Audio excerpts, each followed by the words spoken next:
Hello everyone, मैं नीरज सिंह आपका अपने YouTube channel education for all पर आप सभी का एक बार पुनः स्वागत करता हूं।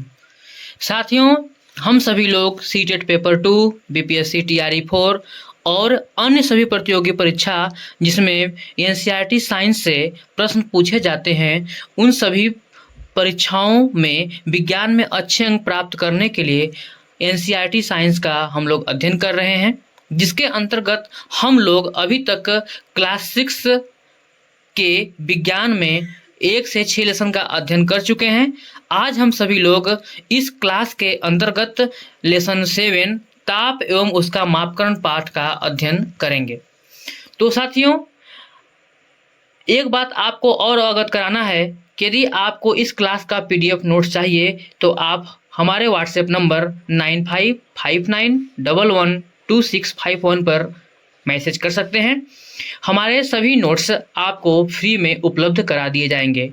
नोट्स के लिए आपसे कोई शुल्क नहीं लिया जाएगा। तो साथियों, हम बिना देर किए हुए अपने क्लास पर आते हैं। जैसा कि पाठ का नाम है ताप एवं उसका मापन, तो हम लोग आज ताप और उसके मापन के बारे में अध्ययन करेंगे। एनसीईआरटी क्लास 6 के पुस्तक के अंतर्गत ताप एवं मापन पाठ में जो पॉइंट्स दिए गए हैं उनको हम सभी लोग एक एक करके कवर करते हैं। तो पहला पॉइंट है कि वह उपकरण जो ताप मापता है तापमापी या थर्मामीटर कहलाता है। वह उपकरण जो ताप मापता है तापमापी या थर्मामीटर कहलाता है। अगला पॉइंट है, ताप मापने के लिए संभवतः 2 प्रकार के तापमापी का प्रयोग किया जाता है। ताप मापने के लिए संभवतः 2 प्रकार के तापमापी का प्रयोग किया जाता है। पहला ज्वरमापी या इसको डॉक्टरी थर्मामीटर भी कहते हैं, और दूसरा जो तापमापी होता है वह प्रयोगशाला तापमापी। ज्वरमापी अर्थात डॉक्टरी थर्मामीटर और प्रयोगशाला तापमापी, इन 2 तापमापियों की सहायता से तापमान का मापन किया जाता है। अगला पॉइंट है कि डॉक्टरी थर्मामीटर का उपयोग जो है डॉक्टरी थर्मामीटर है उसका उपयोग मानव शरीर का ताप मापने के लिए किया जाता है। डॉक्टरी थर्मामीटर का उपयोग कहाँ किया जाता है? मानव शरीर का टेम्परेचर ताप मापने के लिए किया जाता है। और जो प्रयोगशाला तापमापी होता है, प्रयोगशाला तापमापी का उपयोग कुछ विशेष कार्यों के लिए किया जाता है या फिर प्रयोगशाला में ताप मापन के लिए वो किया जाता है। और डॉक्टरी थर्मामीटर का प्रयोग मानव शरीर का ताप मापने के लिए उपयोग में लाया जाता है। बुक के आधार पर अगला पॉइंट है,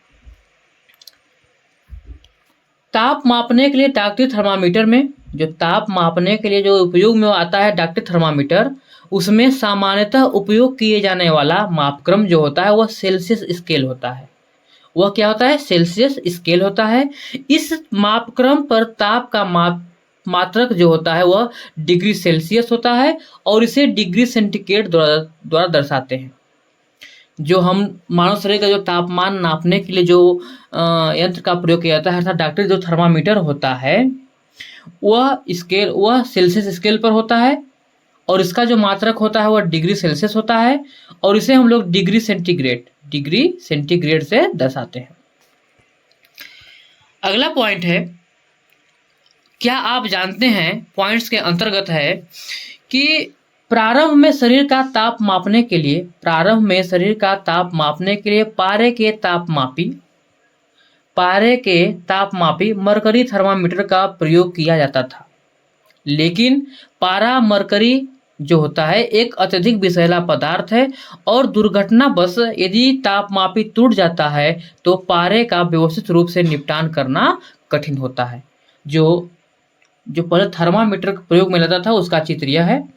यह थर्मामीटर पहले प्रयोग में लाया जाता था और इसमें जो भरा जाता था वह होता था पारा, और अगर यह दुर्घटनावश किसी तरह से अगर टूट गया तो इसका इलाज करना थोड़ा सा कठिन होता था।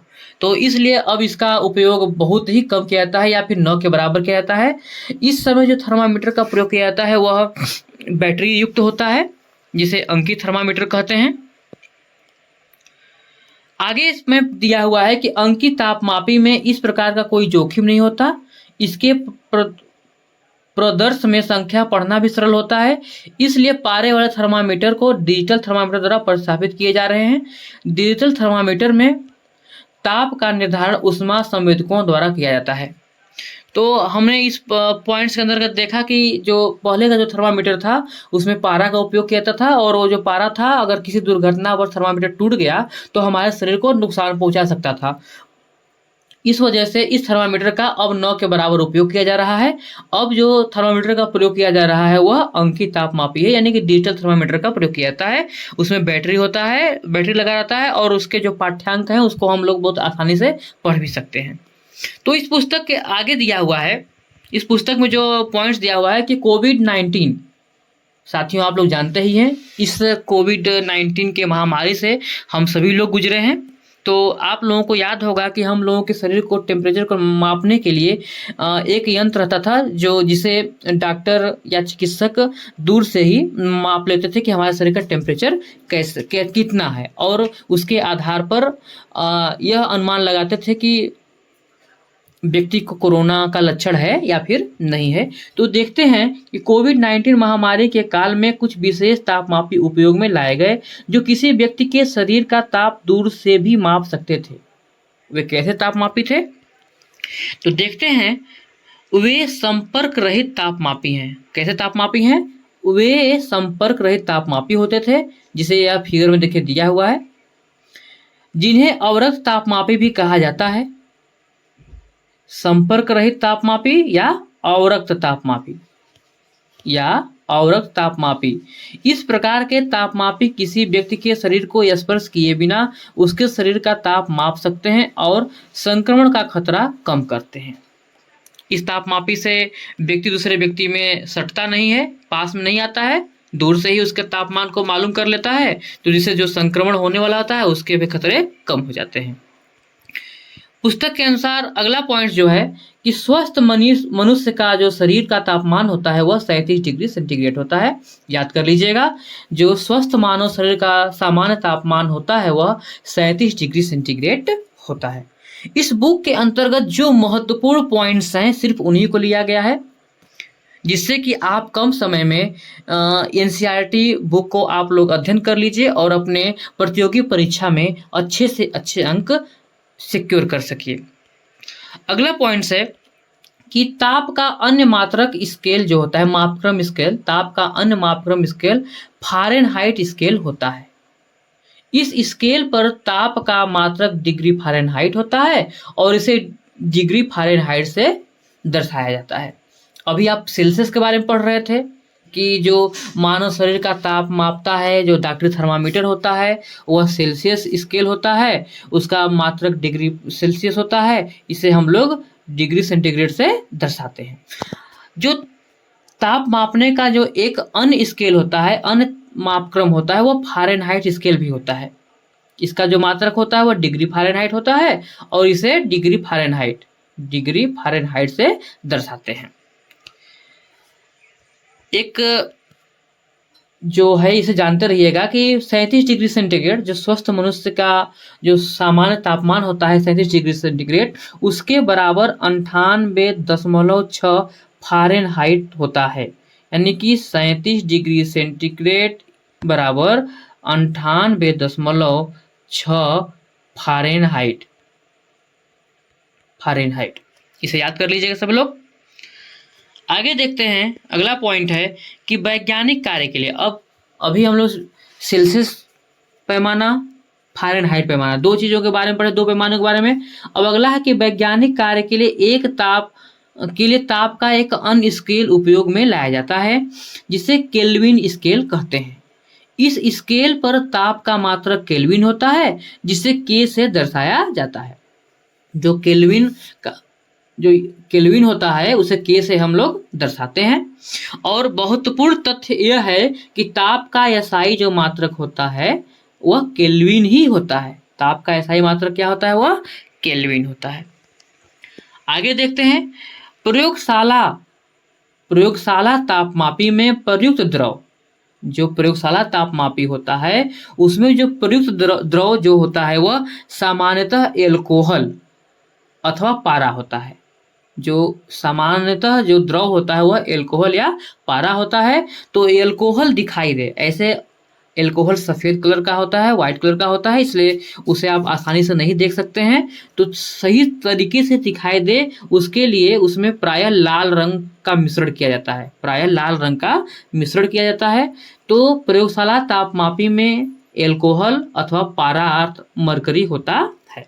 पॉइंट याद कर लीजिएगा कि प्रयोगशाला तापमापी में एल्कोहल और पारा होते हैं। एल्कोहल या पारा, एल्कोहल या होगा या पारा होगा, और एल्कोहल को देखने योग्य बनाने के लिए उसमें लाल रंग मिलाया जाता है। अगला पॉइंट है कि सेल्सियस स्केल का ताप केल्विन स्केल में निम्नवत परिवर्तित कर सकते हैं। यह एक सूत्र है कि केल्विन स्केल पर तापमान आपको अगर ज्ञात करना है तो आप सेल्सियस स्केल पर जो तापमान होगा उसको और 273.15 ऐड कर देंगे, अर्थात आपस में जोड़ देंगे ये दोनों को, तो आपको केल्विन स्केल पर तापमान मालूम हो जाएगा।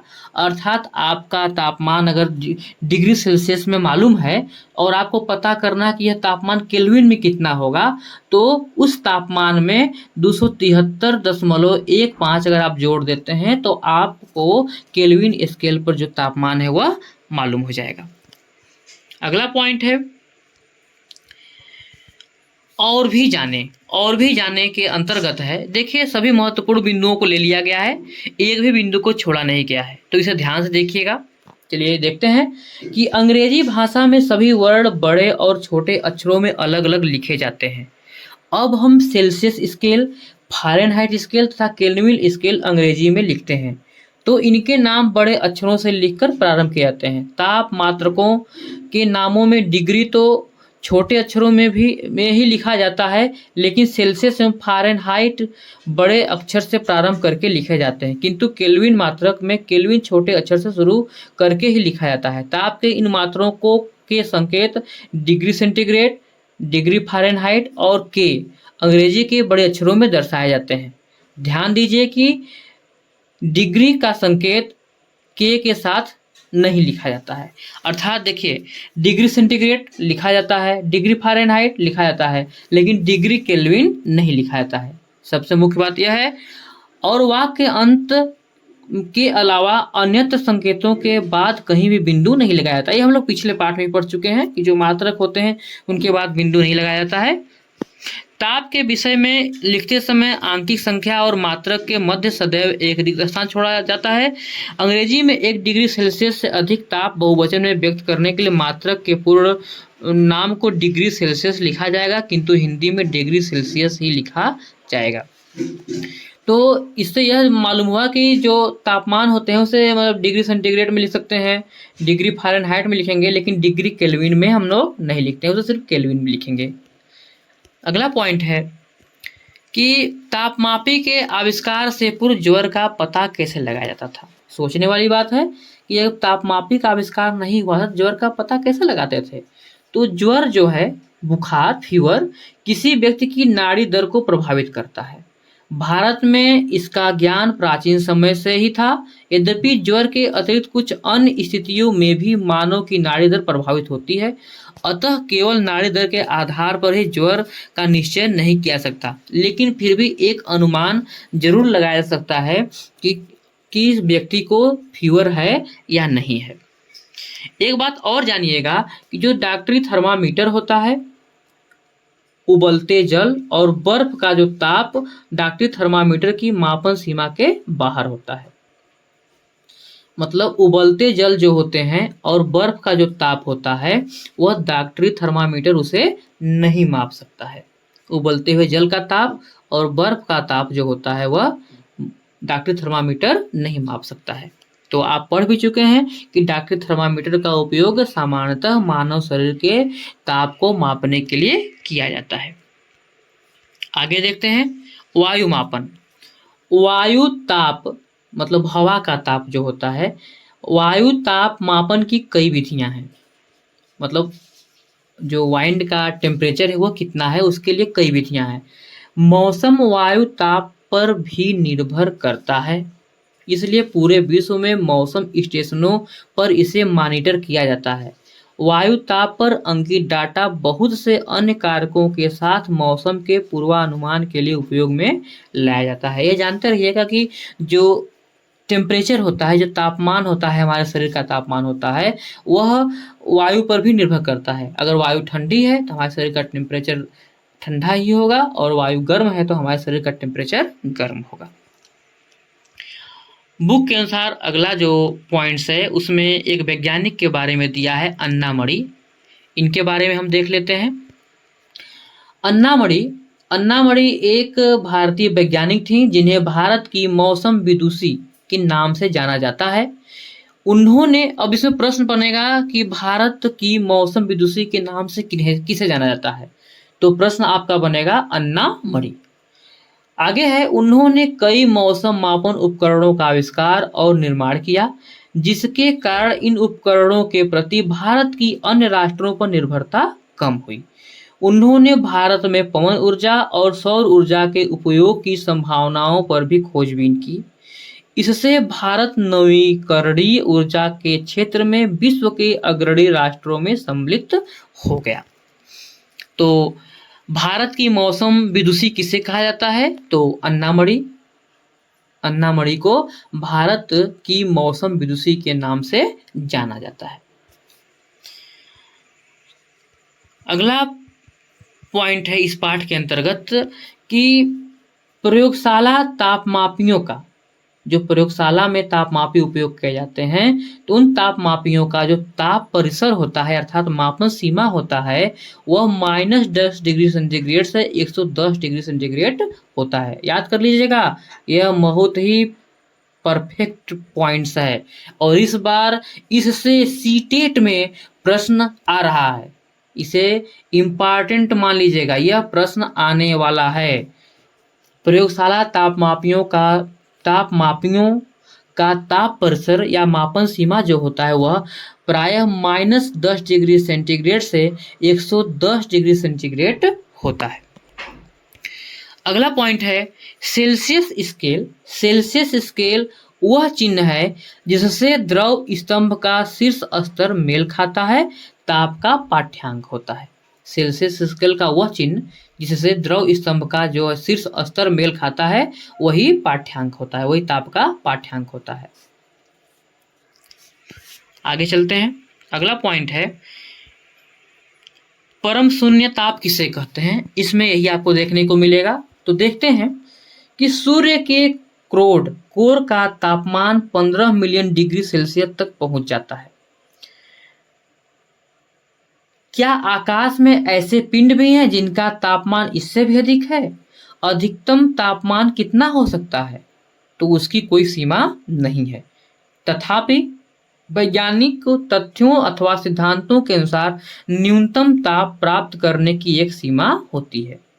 अधिकतम तापमान तो कितना है अभी नहीं इसका क्लियर कट नहीं है, लेकिन न्यूनतम ताप जो है उसके प्राप्त करने की एक सीमा होती है, और यह जो होता है -273.15 डिग्री सेंटीग्रेड अर्थात 0 केल्विन के निकट है, और इसे परम शून्य ताप कहते हैं। तो परम शून्य ताप, इसमें यही मेन पॉइंट है कि परम शून्य ताप क्या है। तो परम शून्य ताप जो होता है -273.15 डिग्री सेंटीग्रेड या 0 केल्विन ही क्या है, आपका परम शून्य ताप है। आगे है, हाँ, अब आप लोग इस पाठ के अंतर्गत क्या सीखे, इसे हम लोग 2-3 प्रश्नों के माध्यम से जानेंगे कि आप लोगों ने क्या सीखा, क्या जाना, क्या समझा। साथियों, हम लोग पूर्व के वीडियो में प्रश्न उत्तर तो नहीं करा पाए हैं, लेकिन इस क्लास के अंतर्गत हम प्रश्न उत्तर भी कराएंगे, और आगे आने वाले भी जो भी हम क्लास लेंगे उस सभी क्लास के बाद हम उन सभी पर प्रश्न उत्तर 2 या 4 या 5 जरूर कराएंगे, जिससे कि यह पता चल सके कि आपने अभी तक इस क्लास को कितने ध्यान से देखा है, और ध्यान से देखा तो कितने प्रश्नों को आप हल कर पा रहे हैं, और नहीं कर पा रहे हैं तो आप दोबारा वीडियो को देखिए और प्रश्नों को आप सही हल करने की कोशिश करिए। आइए और अधिक सीखे के अंतर्गत है, किसी स्वस्थ मानव शरीर का सामान्य ताप लगभग होता है, तो इसको जिक्र किया गया है कि जो होता है वह 37 डिग्री सेंटीग्रेड होता है। कितना होता है? 37 डिग्री सेंटीग्रेड होता है। और इसको 98.6 डिग्री फ़ारेनहाइट भी लिख सकते हैं। 98.6 डिग्री फ़ारेनहाइट भी लिख सकते हैं। तो इस प्रश्न के अनुसार किसी स्वस्थ मनुष्य का तापमान जो होता है वह 37.0 डिग्री सेंटीग्रेड होता है। इसका यही आंसर हो जाएगा। अगला प्रश्न है 37 डिग्री सेंटीग्रेड के समान ताप। देखो प्रश्न आ भी गया, 37 डिग्री सेंटीग्रेड के समान ताप है, तो इसका सही आंसर हो जाएगा 98.6 डिग्री फ़ारेनहाइट घ। अगला प्रश्न है इससे जो बनाया गया है कि प्रायः प्रयोगशाला तापमापी की मापन सीमा होती है। कितनी होती है? इसकी मापन सीमा जो होती है -10 डिग्री सेंटीग्रेड से 110 डिग्री सेंटीग्रेड होती है। इस तरह से ताप एवं उसका मापन पाठ समाप्त हुआ। वीडियो देखने के लिए आप सभी का धन्यवाद। वीडियो आपको कैसा लगता है? अपने सुझाव कमेंट के माध्यम से हमें ज़रूर प्रेषित करें। आपके सुझाव हमारे मनोबल को नई ऊर्जा प्रदान करते हैं, जिससे हम लोग नए क्लास को पुनः आपके सामने ला सकते हैं। आप लोग हमारे चैनल को सब्सक्राइब कर लीजिए तथा इसे शेयर भी कर दीजिए, जिससे कि अन्य लोगों को भी लाभ हो सके। आप सभी का हमारा वीडियो देखने के लिए बहुत बहुत धन्यवाद। तब तक आप सभी लोग स्वस्थ रहिए, मस्त रहिए और सीखते रहिए।